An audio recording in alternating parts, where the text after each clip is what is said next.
Seja bem-vindo ao Mentes que Brilham. Cerca de 600 pessoas foram internadas em 2015 por causa de distúrbios psicóticos associados ao consumo de cannabis. O número deste tipo de episódios hospitalares tem vindo a aumentar desde o início do século. As conclusões são da Faculdade de Medicina da Universidade do Porto e do Centro de Investigação em Tecnologias e Serviços de Saúde. E para nos falar delas é meu convidado, o Manuel Gonçalves Pinho, a quem agradeço uma vez mais a disponibilidade de vir aqui ao Porto Canal ao Mentes que Brilham, porque já não é a primeira vez que conversamos.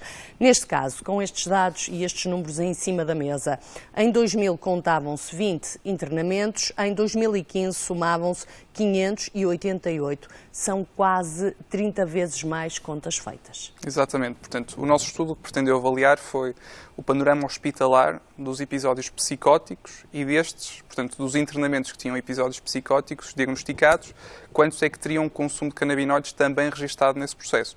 Portanto, a vantagem deste estudo é que é um estudo nacional, ou seja, todos os doentes que foram internados nos hospitais públicos portugueses foram incluídos no nosso estudo, entre 2000 e 2015. Este período também permitiu com que nós tivéssemos uma grande amostra.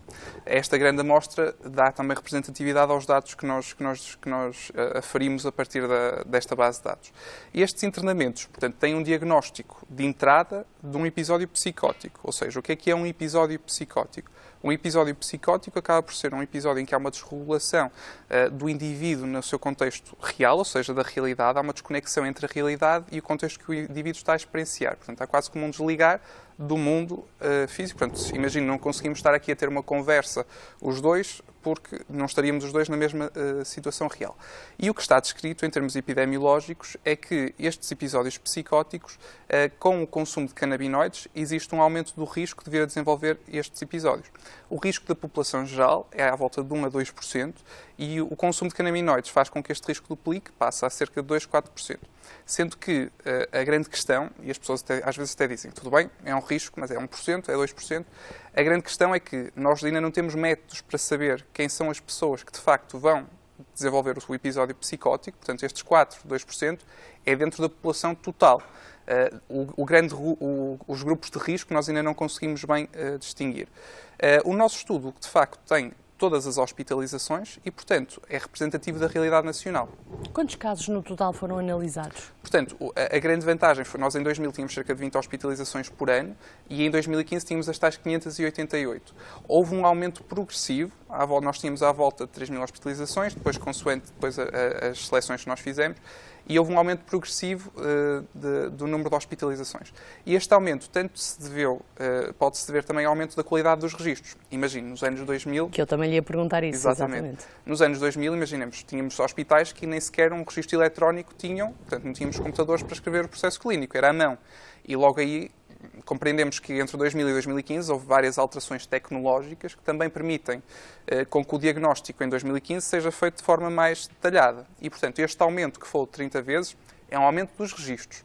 Não significa necessariamente que haja um aumento do consumo de cannabis. Exatamente. No entanto, isto é válido entre 2000 e 2015, mas se nós formos ver 2014 e 2015, em que são anos mais próximos e em que o detalhe da codificação não terá alterado tanto, houve também um aumento, houve cerca de uma duplicação do número de hospitalizações. E nós aferimos os episódios psicóticos porquê? Porque, de facto, são uma das consequências mais gravosas que poderá advir do consumo de canabinoides. Um aspecto importante é que quando nós falamos de cannabis, estamos a falar de um conjunto de coisas muito diferentes. E muitas vezes é tudo misturado no mesmo saco. Porque o que é cannabis? Se nós estivéssemos aqui a falar de roseiras, por exemplo, existem imensas subespécies de roseiras, que são todas diferentes entre elas. A cannabis não deixa de ser uma planta. E não deixando de ser uma planta, também tem imensas variedades, com propriedades e consequências diferentes para quem as consome. Dentro da cannabis existem duas substâncias químicas principais, que é o THC e o canabidiol. O THC é uma espécie, eu costumo utilizar esta analogia, é o bad boy e o bom samaritano é o canabidiol. Ou seja, o THC é o elemento químico que é responsável por muitos dos efeitos psicoativos da cannabis. Ou seja, é responsável tanto pela moca, ou seja, pelos efeitos que dá nos consumidores. Exatamente, mas também é responsável pelas consequências gravosas, como, por exemplo, os episódios psicóticos.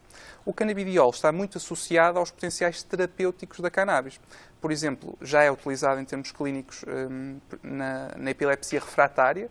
Noutras situações, por exemplo, nas náuseas pós-quimioterapia, o canabidiol também tem efeitos demonstrados. E, portanto, nós quando falamos de cannabis, estamos a falar de uma planta que tem isto tudo lá dentro. E, portanto, a grande questão é o teor em THC. Quanto maior é o teor em THC, maior é o risco de aquela erva causar dano ao consumidor. E o que se tem verificado, e o CICAD, que é o organismo público que faz a vigilância anual e lança relatórios sobre isso, é que a potência da cannabis que circula na rua tem vindo a aumentar. Ou seja, em 2000, a potência da cannabis, em média, que circulava na rua, era muito inferior à que circula atualmente, em que nós temos percentagens muito maiores de THC. E, portanto, este aumento que nós verificamos no nosso estudo, entre 2000 e 2015, deve-se também relativamente aos registros, mas também poderá ser explicado muito pelas diferenças dos padrões de consumo. E estas pessoas que são internadas, quem são? Porque e vê-se agora o grande debate público sobre a cannabis, liberalização, mas nós, antes de falarmos sobre liberalizar ou não, temos que saber, de facto, quais são os números do nosso país e as consequências deste consumo. Nós o que verificamos é que cerca de 90% das pessoas que são internadas são homens. Portanto, 90% dos hospitalizados com episódio psicótico e que também têm consumo de cannabis associado são homens. São homens e de uma faixa etária muito jovem. Portanto, anda à volta dos 30 anos. O que é que isto nos indica? E isto é interessante porquê? Porque quando nós comparamos as hospitalizações dos episódios psicóticos no global, ou seja, tanto com cannabis como sem cannabis, a idade média anda à volta dos 45 anos. Quando nós selecionamos apenas aqueles que têm um consumo de canabinoides associado, esta idade média passa para os 30 anos. 45 para 30 anos. Ou seja, parece que o facto de termos o registro do consumo de canabinoides indica que estas pessoas são mais jovens. Claro. O que poderá aferir sobre o potencial que a cannabis tem em baixar o limiar para ocorrer um evento psicótico. Isto é uma das hipóteses. Este estudo não pretende avaliar causalidade. É um estudo descritivo, que é o que nós chamamos este calão para dizermos que é um estudo que pretende descrever o que acontece na nossa população.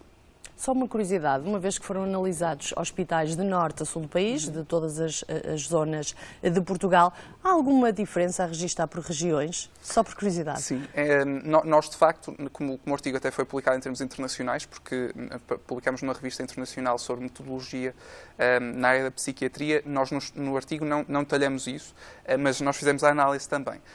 Não há grandes diferenças entre as várias áreas geográficas. No entanto, nós em termos absolutos temos mais internamentos na área de Lisboa e na área do Norte, mais especificamente na zona do Porto, porque também temos uma maior população. Cidades. Exatamente. Claro. E o consumo de canabinoides também se localiza muitas vezes nas grandes áreas urbanas. Claro. E os episódios psicóticos também.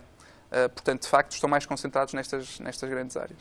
Ainda a propósito do que me falava há pouco, de um traçar de perfil na totalidade da sociedade portuguesa, não podemos pensar também que os doentes com patologias psiquiátricas têm uma maior prevalência no consumo destas substâncias? Isso é um ponto muito interessante e, de facto, nós abordamos muito isso nos vários estudos que são feitos sobre a cannabis. Daí eu ter dito que não é um estudo de causalidade. Lá está, o conceito de causalidade implica que algo leva a outro aspecto. Portanto, de A leva a B. Nós, quando falamos em correlação, dizemos que há uma associação, que não precisa de ser causal. Passando esta gigajoga científica, o que é que eu lhe queria dizer? De facto, isso é uma grande questão. Nós não sabemos se o facto de as pessoas consumirem cannabis leva ao episódio psicótico ou se as pessoas que têm um episódio psicótico, a priori, já teriam um maior risco de consumir canabinoides. No entanto, em termos epidemiológicos, o que está demonstrado é que o consumo de canabinoides, mesmo nas pessoas que já têm um episódio psicótico, aumenta o risco de vir a desenvolver outro. Portanto, logo aí parece existir um nexo de associação entre o consumo de canabinoides e o surgimento de um episódio psicótico. O vosso estudo revela também os custos com este tipo de hospitalizações. Exatamente. Portanto, nós, os médicos, normalmente nós temos sempre muito cuidado em falar em números, porque senão vimos logo sempre falar dos números e assustam as pessoas. Mas, de facto, os números são importantes, porque os números também permitem compreender qual é o peso em si destas hospitalizações ou a real representação que eles têm no orçamento associado às hospitalizações. São internamentos, só uma deixa, sim. Internamentos curtos ou internamentos longos? Isso é uma questão também. E vai aferir também na questão do preço. São internamentos longos. A média é na volta dos 19 dias. Portanto, isto são internamentos em que não é um internamento que a pessoa vem, fica um dia ali a marinar, depois vai embora. Não. Isto são internamentos que as pessoas ficam, em média, 19 dias, ou seja, temos pessoas que ficam muito mais e outras que ficam menos, mas em média 19 dias. E isto também leva a um aumento do custo. Estes custos que nós apresentamos são estimativas de custo, ou seja, imagine o custo associado ao pessoal médico, que está a tratar do doente, o pessoal de saúde, de enfermagem, dos medicamentos, é estimado no pool da nossa base de dados e depois nós calculamos uma média, o que dá à volta de 3 mil euros por episódio e um total de 11 milhões de euros nestes anos do nosso estudo. São 11 milhões de euros, que tem muito a ver com a tal duração do internamento, que também é muito longa, porque é preciso para a desabituação e muitas vezes resolver o quadro psicótico. Políticas de saúde para colmatar este problema? Pronto, isso já estou a levá-lo um bocadinho da saúde pública. Eu acho que este estudo tem a grande vantagem de trazer números. Números que têm as suas limitações, como já falamos agora, e nós, quando estamos a falar destas questões, que também não são questões totalmente médicas, são questões sociais, da perspectiva sobre o proibicionismo. Não funciona nos Estados Unidos com o álcool. Também não acredito que vá funcionar muito cá, mas também o liberalismo completo não sei, porque a cannabis não é camomila. Não vamos dizer que é um pecado, mas também não é camomila. E, portanto, quando se fala sobre liberalização ou não liberalização, antes de tudo tem que ser os números. Não se pode ter opiniões nem pretas nem brancas, porque a realidade em si não é preta nem branca. E muitas vezes as pessoas que são a favor e que falam de forma muito leve sobre isto, eu convidava-as a ir a um internamento de psiquiatria ver, de facto, os episódios que nós vemos lá. E as pessoas que também são contra, isto serve exatamente da mesma forma, porque a cannabis que circula nas ruas não é cannabis que é regulada. E é uma cannabis que tem um elevado teor em THC e, portanto, só a qualidade desta marijuana também aumenta o risco de vir a desenvolver um evento psicótico. Portanto, não é necessariamente proibir que vai resolver a coisa, mas também não é ver a cannabis como camomila. Manuel Gonçalves Pinho, mais uma vez foi um gosto tê-lo cá. Eu Muito obrigada pela sua disponibilidade.